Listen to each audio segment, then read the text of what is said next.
Are you an ex-freight broker looking for your next move? Well, you're in the right place because today's video will tackle just that. Before we get started, I want to touch on non-compete contracts, and if you're under one of those, make sure to wait out that agreement and then come back and rewatch this video just to make sure you don't have any conflict. But without further ado, the best job following having experience as a freight broker is freight dispatching or truck dispatching. And the reason I say that is not only for the similarities in the job description and responsibilities, but also in the pay structure, qualities it takes to become a good dispatcher. And lastly, the pathway to becoming your own boss. First, I want to talk about the qualities that make up not only both a good freight broker, but also a good freight dispatcher. And that is being intelligent. I know that's kind of a buzzword nowadays, but being able to multitask, process information quickly, and complete tasks in an efficient manner. Another quality is being communicative, having experience talking with people about complex issues and problems. Another is being persuasive. During these negotiations that you were partaking in as a freight broker, but now you're partaking in as a dispatcher, you need to be able to share your perspective with somebody and have them see that perspective as well. You need to be ambitious. This kind of piggybacks on top of being persuasive. And I mean being ambitious in a competitive sense, entrepreneurial. In dispatching, from day one, you have the option to fork over the $100 or however much it is and start your own LLC and begin dispatching right away. Having an entrepreneurial mindset and being driven to scale your operation will be a key to your success. Another one is being enthusiastic about logistics. Do you love the field?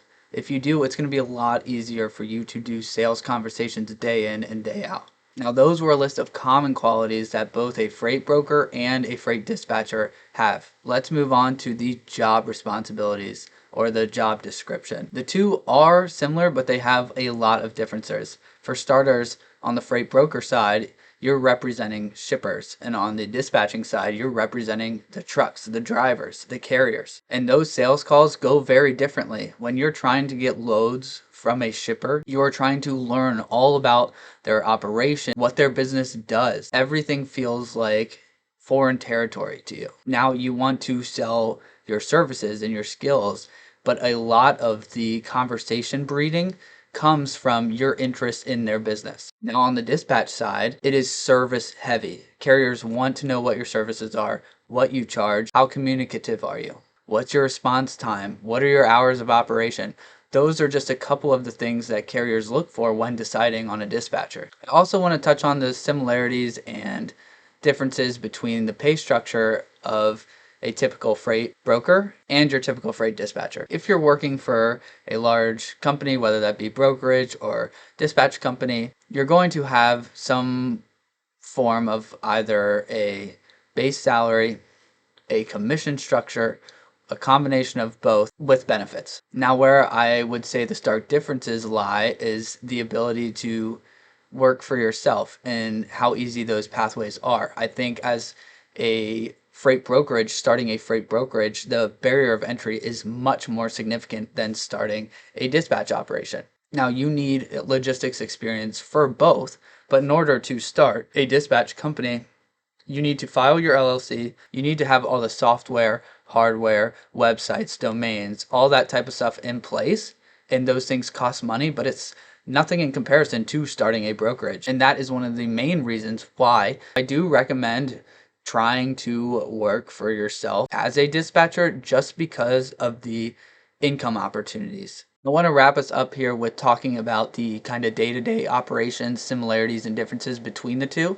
In general, they are pretty similar. You have operations, which usually happens in the morning, and you have sales, which is best for your afternoon. Now, the tasks under both are similar in the operations side: tracking drivers, finding loads, completing rate cons, dealing with insurance, dealing with cargo, communicating with each other, where the trucks are, what their ETAs are. Now, the brokers will communicate those updates with the shipper, and the dispatcher will communicate those updates with the broker. Quick side note here. One of the main reasons why we see dispatch companies fail is due to their lack of prospects. That's actually one of the biggest reasons why I started Triton Transportation, and that is to put quality owner-operators in small fleet sizes in the hands of quality dispatchers. If you're serious about growing your dispatch operation, click the link down below and I can get you your first 5 free prospects on us, and we can continue to provide quality prospects on a needs basis or monthly basis as well. Now, we've touched on the differences in the sales tactics and conversations that happens between the two, but that also goes for prospecting. There are similarities and there are differences. You both are, at the end of the day, trying to acquire business.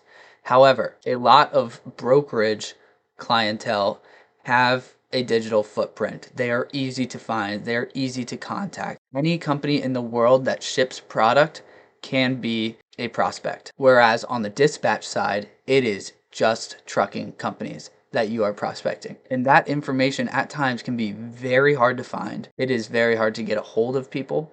It is very hard to get the right person on the phone. It is also sometimes very difficult to communicate because of language barriers. You also have to vet these carriers to ensure that they are safe for the roads and that you are bringing someone on that you are confident in that will get the job done on a day-to-day basis. To close us out, I want to give a couple thoughts on why exactly that transition from broker to dispatcher is the best one to make. And overall, that is because you already possess the skill set in order to do the job to the highest degree. You are prepared to do each task efficiently. If you were at a half-decent brokerage, you have the tools to be an excellent dispatcher. And if you're stuck not knowing where to go after leaving a brokerage, go with what you're good at. Do what you have the skills to accomplish. And that's all I got for you in today's video. Don't forget to hit that like button. I'll catch you next time.